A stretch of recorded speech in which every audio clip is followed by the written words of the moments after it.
Thanks for tuning in to Know Wine in No Time. I'm your host Dave, and today we're looking at two very specific French wines, one called Pouilly Fuisse and one called Pouilly Fume. You know, in the real estate business, there's a saying, location, location, location. And that's vitally important in real estate, but it also looms very big in French viticulture. So much so that when we look at a French wine label, it usually has the town that particular wine came from and not the varietal, and hence the source of confusion.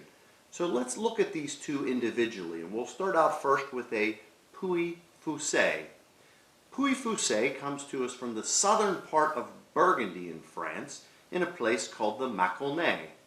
Now in Pouilly Fuisse, the soil type is alkaline, and it comes from a limestone and clay combination, which Chardonnay loves. So when we talk about a Pouilly Fuisse, we're talking about Chardonnay. Now what's different about a Pouilly Fuisse is how that wine actually develops. So once we've crushed and fermented the grape juice, the wine takes two different paths, and it's very common in Pouilly Fuisse to do what we call split oaking. So we'll take, say, 2/3 and leave that fermented wine in stainless steel, and we'll put 1/3 in oak barriques. Now we'll do that for a certain time period, and afterwards we'll combine those two finished wines back together. Now why in the world would we do that? We do that so that the oaking process doesn't dominate the wine and that the Chardonnay comes through in a very beautiful expression. So think about the last time you had a California Chardonnay. That style is to oak it within an inch of its life, and it ends up you kind of taste like you ate a half a stick of butter and washed it down with butterscotch or caramel. This will allow the acidity and the freshness to come through while having just a little bit of that opulence that we like on the butterscotch and caramel. We'll get back to that in a little bit. Let's move over to Pouilly Fume. So Pouilly Fume, that particular wine comes to us from the upper Loire River Valley in a town called Pouilly-sur-Loire.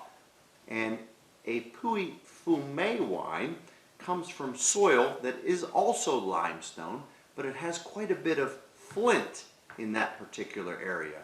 So what's interesting, the word Pouilly Fume, the fume part of it, comes from the French word for smoke or gray. And it actually kind of has a twofold meaning. In Sauvignon Blanc, which a Pouilly Fume is Sauvignon Blanc, when that grape is ripe, it actually has a little bit of a gray cast. It looks like it's smoking or on fire. And also the fume, the smoke, also comes from the flint in the soil. Once this wine is finished, when we sniff some of the aromas, we actually get almost a gunpowder or flinty type of aroma coming out of this Sauvignon Blanc. So it gives it a very unique signature. So these two wines, Pouilly Fume and Pouilly Fuisse, Sauvignon Blanc and Chardonnay, have quite a few different applications. When we look at what they're going to pair with, I would pair a Pouilly Fume with all types of white fishes. So think about it, if we're going to squeeze a lemon onto something, a Pouilly Fume, Sauvignon Blanc, will be excellent with that. Think about lighter meats, things like chickens, or oily fishes like salmon or swordfish. A Pouilly Fuisse or Chardonnay would be excellent with that. Now I know in this video, you're probably saying, Dave, that's a lot of Pouilly. Well, what's interesting, there's actually two more that you should consider, and that's Pouilly Vinzelles and Pouilly Loche. Now, I don't want to confuse you anymore. What's really nice and simple is Pouilly Vinzelles and Pouilly Loche are actually neighbors of Pouilly Fuisse in the southern Maconnais and 100% Chardonnay.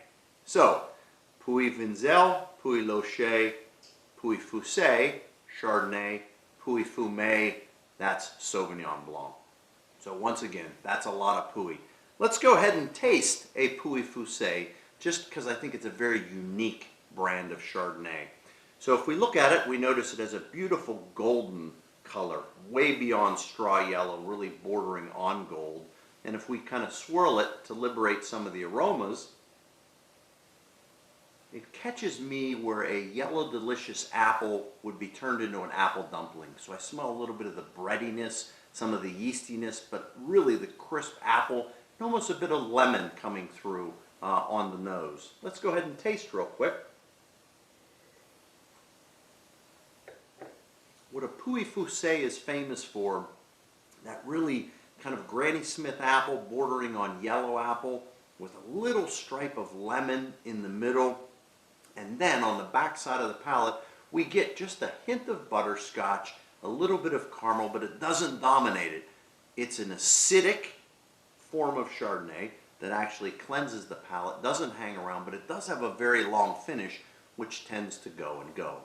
So that's all the time we have today. So please tune in next time, and soon you'll know wine in no time.